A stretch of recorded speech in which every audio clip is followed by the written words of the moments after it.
Now, so now we choose an S.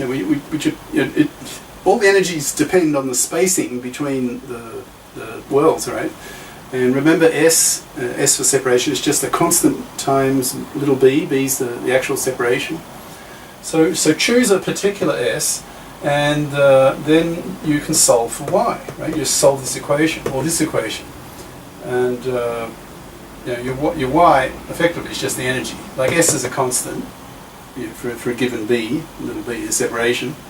So that's constant, and so you solve for y, and if you know y, for a given S, you can solve for y, and if you know y, you can know what this negative energy is.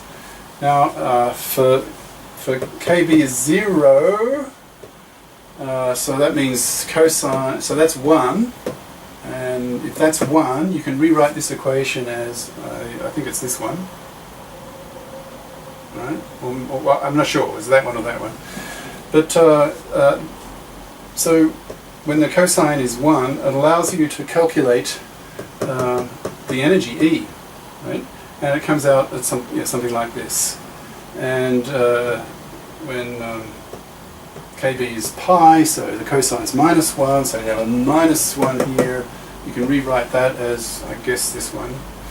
And the energy turns out to be 0. Alright, so you know the upper and lower energy bounds of your energy band, right? So you've got this band. Now, all this discussion I've done so far is for bound states, meaning negative energies, like the energy of the electrons not enough to jump out of your particle, your well. But if your V0 is not so huge, you can have it jump out. Well, be careful here. Let's define bound here as the energy is negative. So for unbound, where the energy is positive, then all the analysis that led to this, using the Bloch theorem, U of n, and the boundary conditions, and all, you just repeat all that, but this time with the energy positive, and instead of getting this formula, you'll get something similar, but instead of it being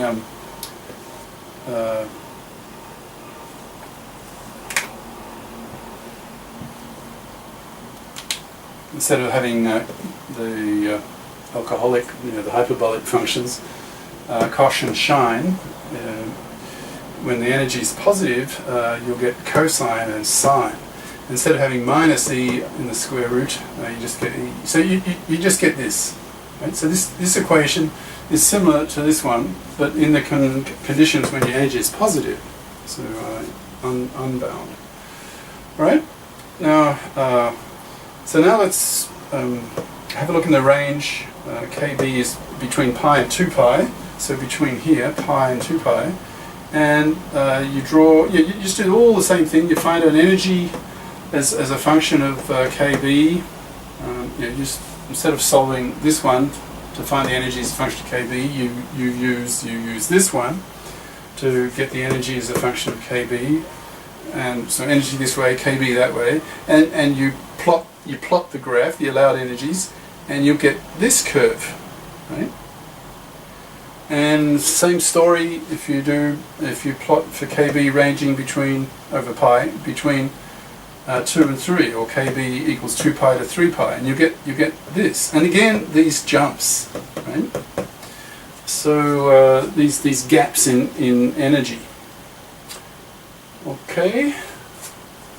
Now here's the obvious question. If you're thinking as a physicist, well, see the prediction of the gaps comes out of the mathematics, right? It's just a consequence of these formulas, right? It just falls out of the mathematics. But so that may be wonderful if you're a technologist. Oh, great! Energy gaps, forbidden bands of energy. Wonderful. So that digitizes the circuitry. But as a physicist, you may then be wondering, well, where do these gaps come from? What's going on physically that's causing these gaps? So asking this question here, what's going on with the physics?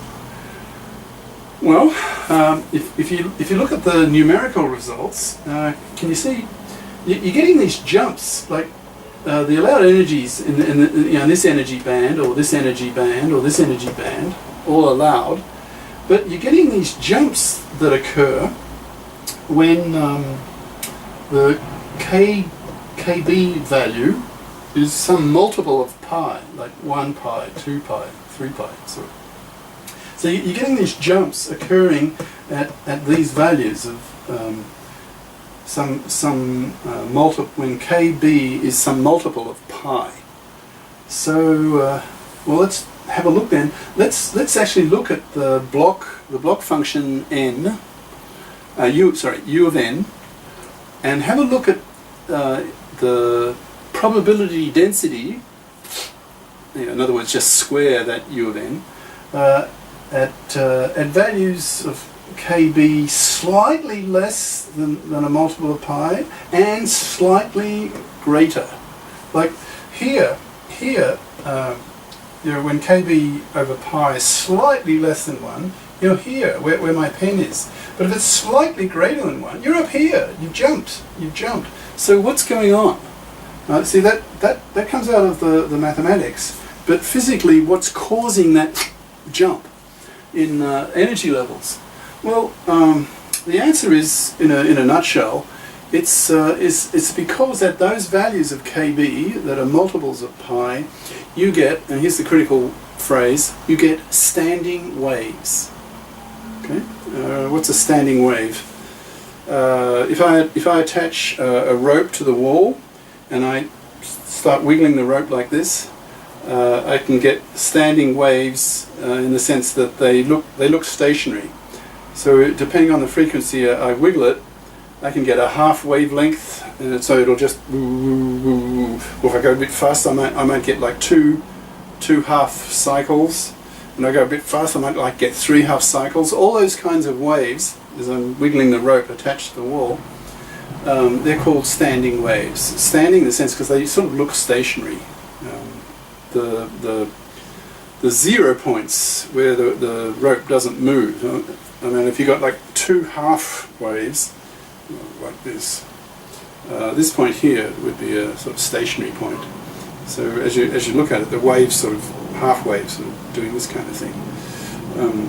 So it looks as though it's stationary, standing wave. All right. So your wave function at these when KB is a multiple of pi, they're stationary waves. They're standing waves.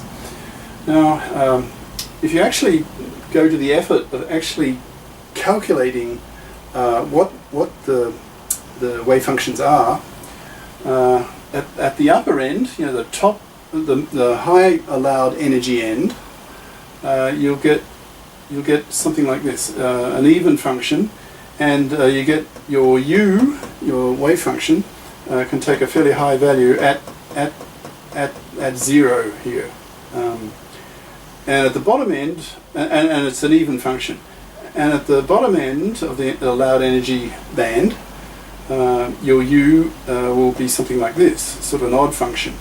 So now odd functions at 0 here, that's a position of 1 well. And here's the next one, beta further on, this x-axis this way. So at the bottom, now think about it, it's sort of a bit hand-wavy, but it'll give you a feel for why you get these energy, forbidden energy bands. Here, so this axis is your u of n, your wave function, the amplitude, right, and x that way position.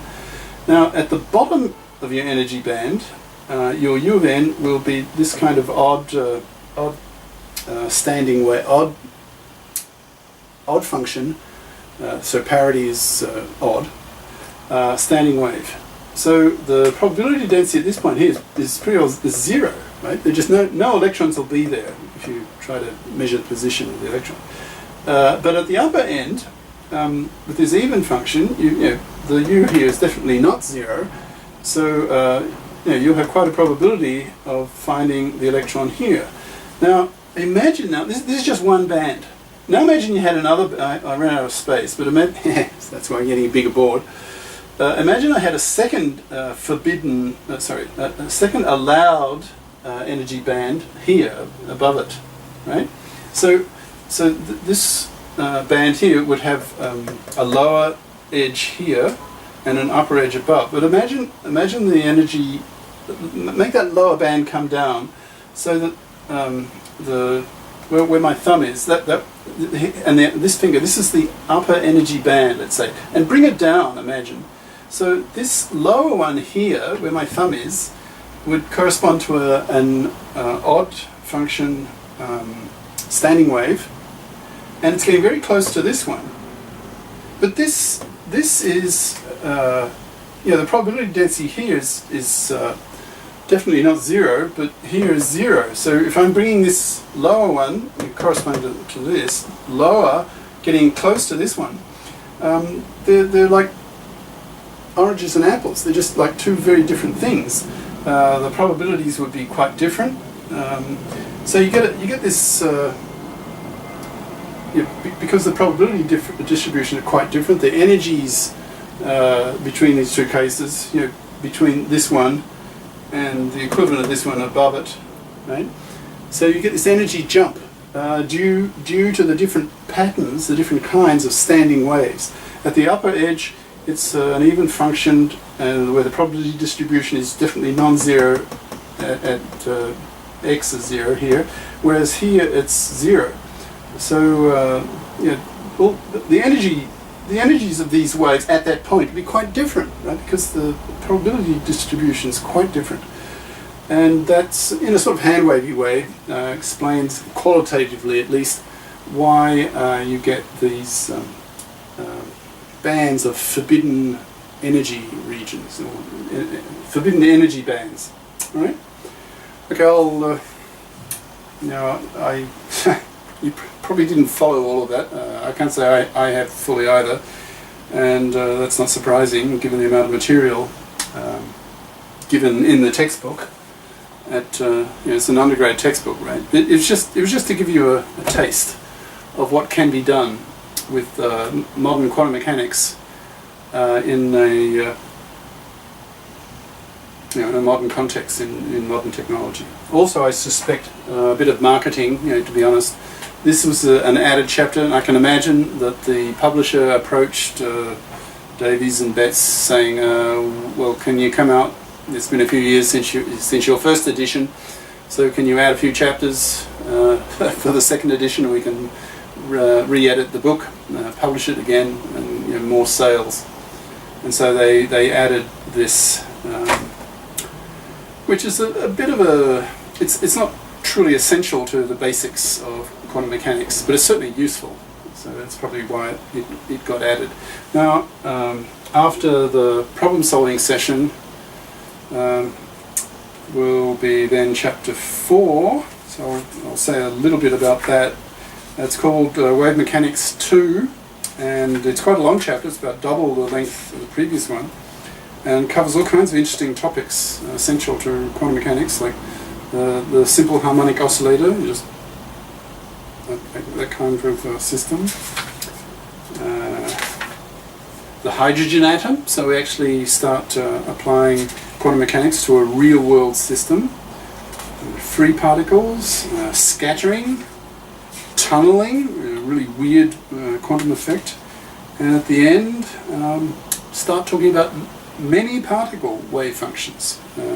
One of the sources of objection by Pauli, if you remember earlier sessions, against de Broglie's idea of a pilot wave. For de Broglie, the wave function was a physical thing in three-dimensional space. But once you start doing many particle wave functions, it's a a wave in a multi-dimensional space, far more abstract. So we'll do that as well, all in chapter 4. So until then.